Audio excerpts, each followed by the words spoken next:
Her mother-in-law cut her beautiful hair to prevent her from participating in the royal competition, but the rich prince preferred her bald head.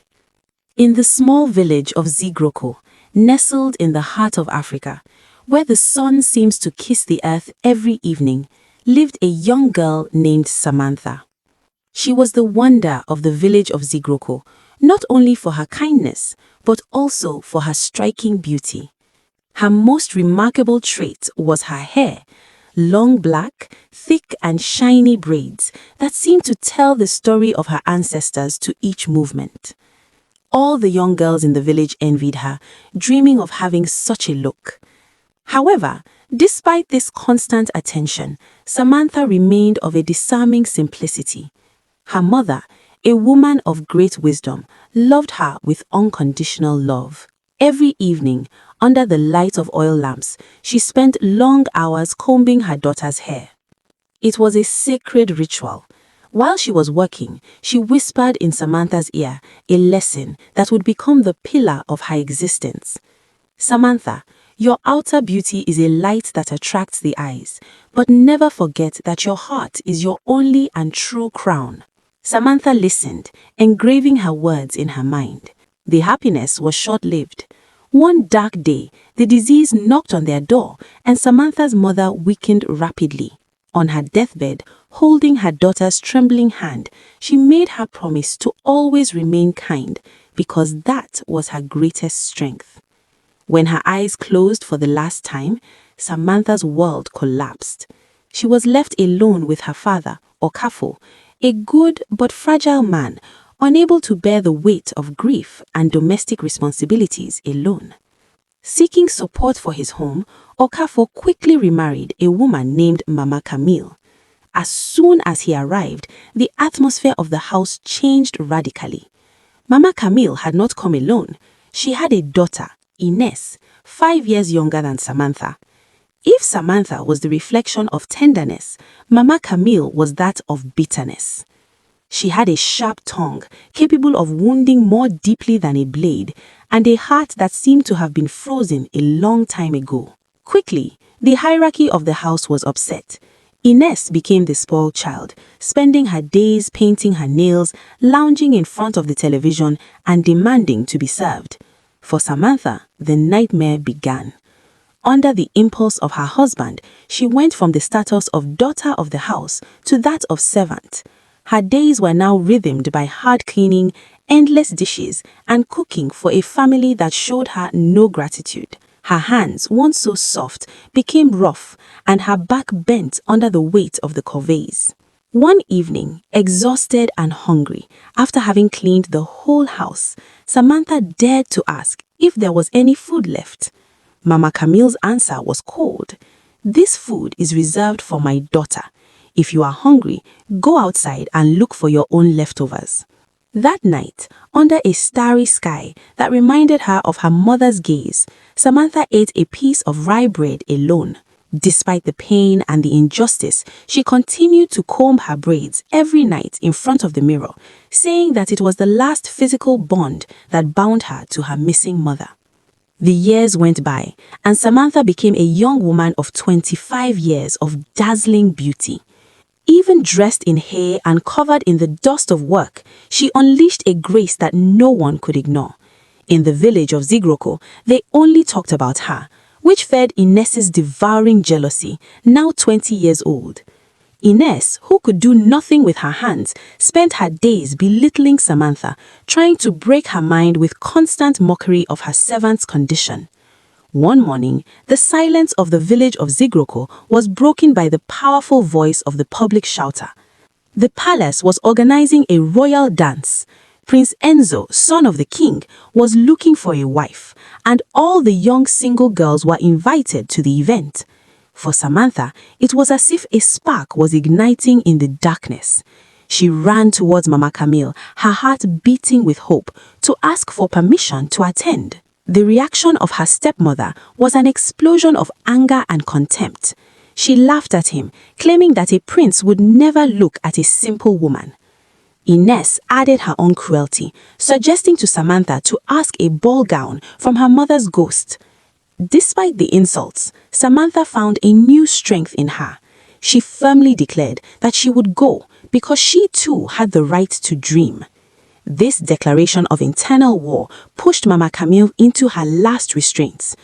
The marauders could not tolerate that Samantha could one day rise above her own daughter. In the shadow of the kitchen, Mama Camille began to scaffold a diabolical plan to destroy what made Samantha proud and ensure that she could never appear in the palace. The day before the dance, Samantha worked harder than ever. She hoped that her obedience would eventually appease Mama Camille. She washed, swept, and cooked until exhaustion. When night fell, she collapsed on her little bed, falling into a deep sleep, overwhelmed by dreams of music and silk robes. She did not feel the door of her room slowly open. Mama Camille entered, an evil glow in her eyes, holding a pair of seamstress scissors in her hand. In a dead silence, Mama Camille approached. She grabbed Samantha's magnificent braids and began her work of destruction. Snip, snip, snip. The strands of black hair, symbol of Samantha's legacy, fell one after the other on the dusty floor. In a few minutes, the young woman's head was completely shaved off. Mama Camille left the room laughing softly, leaving behind a devastated Samantha without her even knowing it. In the morning, the Samantha's cry tore the silence of the house. By touching her naked skull, she understood the extent of the betrayal. Her tears fell on the braids caught on the floor. Mama Camille stood at the threshold, triumphant, inviting her mockingly to dance in front of the prince. Samantha was broken. But at the bottom of her despair, she heard her mother's voice again. Your heart will always be your crown. Drying her tears, she made a courageous decision. She picked an old scarf, covered her head, and ran to her only friend, Zara, refusing to let Mama Camille's wickedness extinguish her inner light. Zara welcomed Samantha with immense compassion. Discovering the fate reserved for her friend, she did not linger on the sadness, but took to action. Your hair will grow back, Samantha, but the strength of your soul is eternal, she told her. She took out a hidden box under her bed containing a magnificent dress of royal blue that she had made herself in secret. To complete the outfit, she offered Samantha a sparkling scarf embroidered with precious stones that shone like stars. When Samantha entered the ballroom of the palace, an impressive silence settled. Although her face was marked by the evidence, she emitted an aura of dignity that the other girls, despite their appearance, did not possess. Prince Enzo, whose gaze crossed the crowd with boredom, stopped clearly when he saw her. He was not attracted by the jewels, but by the courage that was read in his eyes. He approached her and invited her to dance. Under the lanterns of the palace, Samantha finally felt at her place, protected by the prince's kindness. It was then that Mama Camille, furious to see her plan fail, advanced in front of the court. She shouted that Samantha was an imposture, a bold and ugly girl who hid her shame under a scarf. She demanded that the prince choose Inez instead. But Enzo did not give in. He took Samantha's hand and declared before the assembly, I choose Samantha, not for her hair, but for the exceptional heart that she has shown by coming here despite your cruelty. At that moment, the people's cries covered Mama Camille's cries. The prince knelt down and asked for Samantha's hand, turning his tears of pain into tears of pure joy.